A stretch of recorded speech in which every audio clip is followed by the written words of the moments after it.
Bonjour à tous. D'ores et déjà, je vous souhaite un super beau dimanche. Aujourd'hui, il fait magnifique, les terrasses sont pleines. Moi-même, j'ai déjà profité un petit peu du soleil, donc j'espère que vous allez en profiter également. Aujourd'hui, je voulais vous parler de la confiance en soi. Quand j'ai des personnes qui viennent chez moi en coaching, les trois quarts des personnes, en fait, elles viennent parce qu'elles manquent de confiance. On a évidemment beaucoup d'excuses complètement différentes, mais les principales, c'est vraiment par rapport à la confiance en soi. J'ai aussi comme remarque, oui, mais c'est pas toujours bon d'avoir confiance en soi. J'ai peur d'être critiquée. Donc je leur réponds qu'il faut évidemment faire une différence entre la confiance en soi et l'arrogance. Donc l'arrogance, c'est vraiment de vouloir diminuer les personnes qui sont en face de vous, prendre le pouvoir sur les personnes qui sont en face de vous. Vous avez certainement déjà eu affaire à des managers qui n'hésitent pas à vous casser pour pouvoir monter également. Donc ça, c'est pas du tout avoir confiance en soi, c'est de l'arrogance. Donc il y a des personnes, vous allez certainement confondre des personnes qui ont confiance en elles. Vous allez me dire, cette personne a confiance en elle. Non, c'est simplement de l'arrogance. En fait, elle n'a pas du tout confiance en elle. Et pour cacher son manque de confiance, qu'est-ce qu'elle fait? Elle écrase les autres. Donc ça, c'est pas du tout un manque de confiance en soi. On en a tous connu. J'en ai dans mon entourage aussi. Enfin, du moins, j'en ai eu parce que ces personnes-là, je ne les veux pas du tout. Je ne veux vraiment que des personnes qui sont bienveillantes. Une personne qui a confiance en elle, elle élève les personnes, elle voit vraiment le potentiel chez chacun et elle a vraiment envie de les élever et qu'ils deviennent vraiment la meilleure personne d'eux-mêmes. Donc par rapport à la confiance en soi, je voulais aussi rappeler un point super important par rapport au physique. Effectivement, il y a beaucoup de personnes qui m'ont déjà dit oui, mais je ne peux pas avoir confiance en moi parce que je n'ai pas le physique type, je ne suis pas grand, mince, enfin peu importe le stéréotype pour chaque pays complètement différent. J'ai envie de vous dire une chose, quand vous voyez un acteur comme Vincent Cassel, si vous le regardez juste physiquement, vous ne le connaissez pas du tout, on vous montre une photo de Vincent Cassel, vous allez vraiment me dire, oui, non, c'est vrai que physiquement, il ne fait pas partie des stéréotypes, comme Robert De Niro d'ailleurs, mais quand vous regardez ces personnes, elles ont vraiment un charisme énorme. Donc en fait, ce sont vraiment des personnes qui ont su tirer parti de leurs différences et qui ont extrêmement confiance en elles. Donc, ne vous fermez pas, ne vous formalisez pas parce que vous avez des kilos en trop, parce que vous êtes petit, parce que vous êtes trop grand, parce que vous n'êtes pas dans la bonne ville, parce que vous n'avez pas le bon sourire, parce que on peut se trouver énormément d'excuses. Pensez juste à ces personnes et dites-vous que si ces personnes, elles ont confiance en elles, forcément, ça se reflète. Ça se reflète et personne ne va douter de cela. Et ça les rend beaux ou belles également. Par rapport à la confiance également, je voulais aussi parler d'un point qui est super important, c'est que comment vous voulez avoir confiance en vous si vous ne vous aimez pas. C'est deux choses complètement différentes. Si vous passez votre temps à vous dénigrer, à vous dire après le je suis nul, je suis bête, je n'y arriverai jamais, forcément vous n'allez pas du tout avoir confiance en vous et vous n'allez pas du tout refléter la confiance. Donc un exercice pour avoir confiance en soi qui est assez simple, que tout le monde peut le faire, c'est faire une liste de ses points positifs. Tous les points positifs, comme quand vous allez vous présenter à un entretien d'embauche, à part qu'ici, vous pouvez y aller. Vous le gardez pour vous. Donc, c'est pas encore une fois, oui, mais on va penser que je me mets en avant. Non, vous faites simplement une liste pour vous de tous les points positifs. Il y a des personnes que je reçois en coaching, elles me disent, moi, j'ai pas de points positifs. Il n'y a pas de points positifs. Et rien en les rencontrant en 30 minutes, j'arrive à leur trouver des points positifs alors que je ne les connais absolument pas. Et du coup, elles me regardent, elles sont vraiment super étonnées. Ça peut être, vous êtes ponctuel, quand vous me serrez la main, on sent qu'il y a une certaine assurance, vous me parlez droit dans les yeux, vous êtes quelqu'un de souriant. Voilà, ça peut être vraiment plein, plein, plein, plein de choses. Donc, n'hésitez pas vraiment à faire une liste de vos points positifs. Un autre axe qui est super intéressant à faire aussi, c'est également une liste de vos réussites. Il y a aussi également beaucoup de personnes qui me disent je n'ai jamais rien réussi dans ma vie ou très très peu. C'est faux.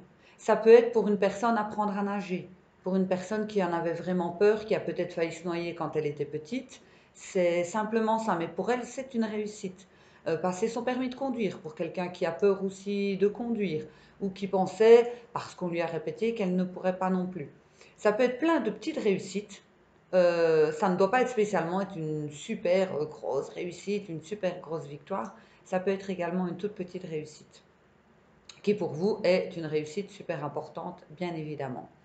Donc, vous commencez d'abord par faire ces deux listes-là. Il est super important de prendre ces listes et de les relire régulièrement, si possible même de les avoir sur vous encore pendant une quinzaine de jours. Pour vous souvenir, le papier est là, je n'oublie pas, je sais ce que je vaux, je sais ce que je suis, et donc automatiquement vous allez gagner confiance en vous. Un autre exercice également que vous pouvez faire, c'est noter des exemples de personnes que vous avez qui ont confiance en eux. Et à ce moment-là, vous pouvez noter vraiment tous les critères. Est-ce que cette personne n'hésite pas à aller vers les autres? Est-ce qu'elle est souriante? Est-ce qu'elle se tient droite? Est-ce que, enfin, ça peut être vraiment énormément de critères. Après, quelque chose qui est vraiment sympa à faire quand vous êtes dans une difficulté et que vous n'avez pas du tout confiance en vous, c'est de faire comme si.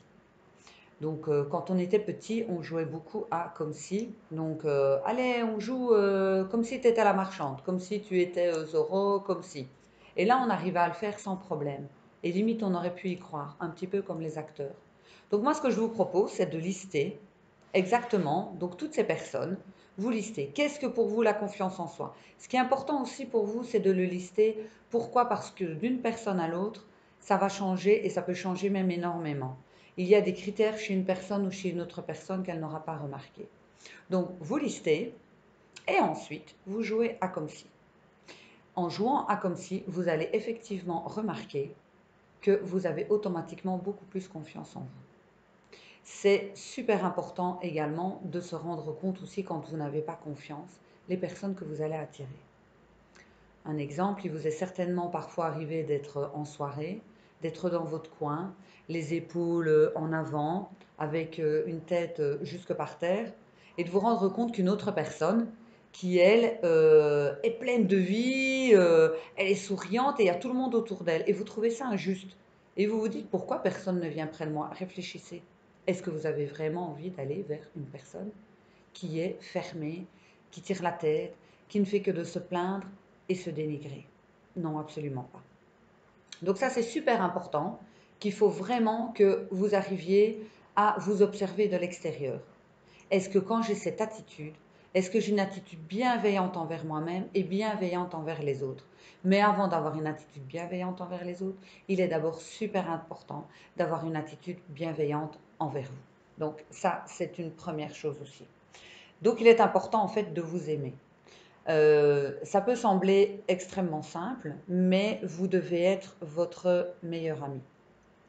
Si vous continuez à vous dénigrer malgré tout, à utiliser des je suis bête et je suis nulle et je n'y arriverai pas, et comment est-ce qu'on peut m'aimer vu comment je suis, imaginez-vous, vous dites tout ça à votre meilleur ami.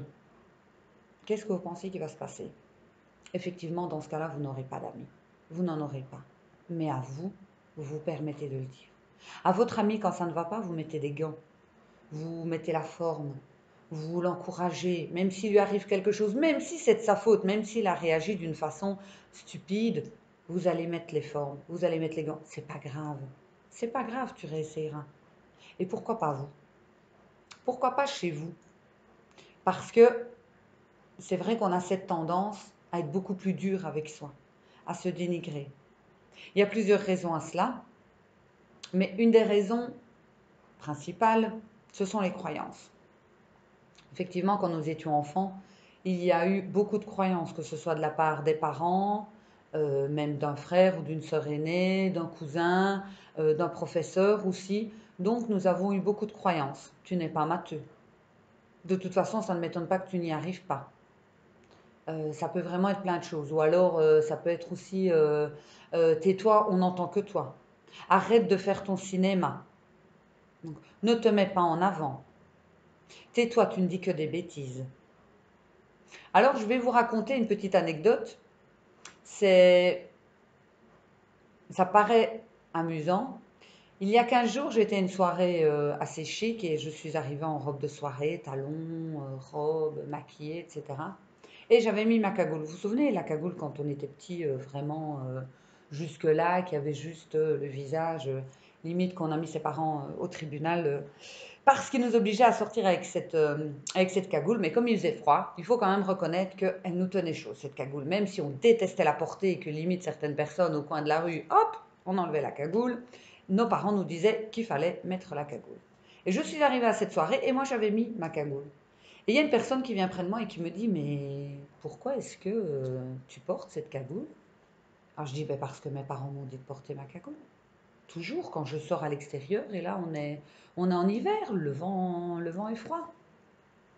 Donc c'est une anecdote amusante, mais c'est vraiment pour vous dire que vous portez encore toutes vos cagoules.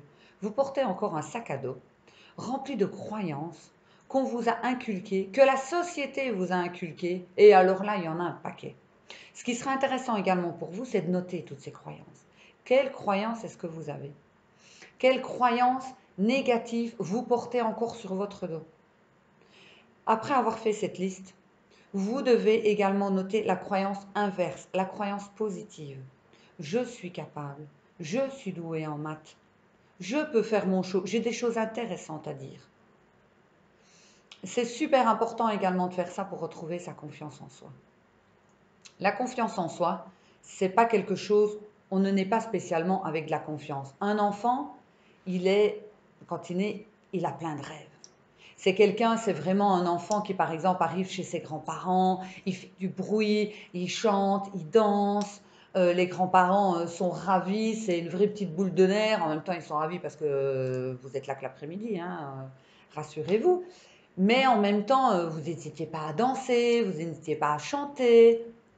Et puis vous arrivez en maternelle, et là en maternelle, on dit oh, c'est mignon, mais si tu pouvais juste te cadrer un petit peu, être un petit peu moins explosive, assieds-toi là et fais un petit dessin. Vas-y, explose ta créativité, fais un dessin. Attention, ne dépasse pas les lignes, reste dans le cadre, surtout reste dans le cadre. Et c'est ça que beaucoup de personnes vivent leur vie, c'est en restant dans les cadres.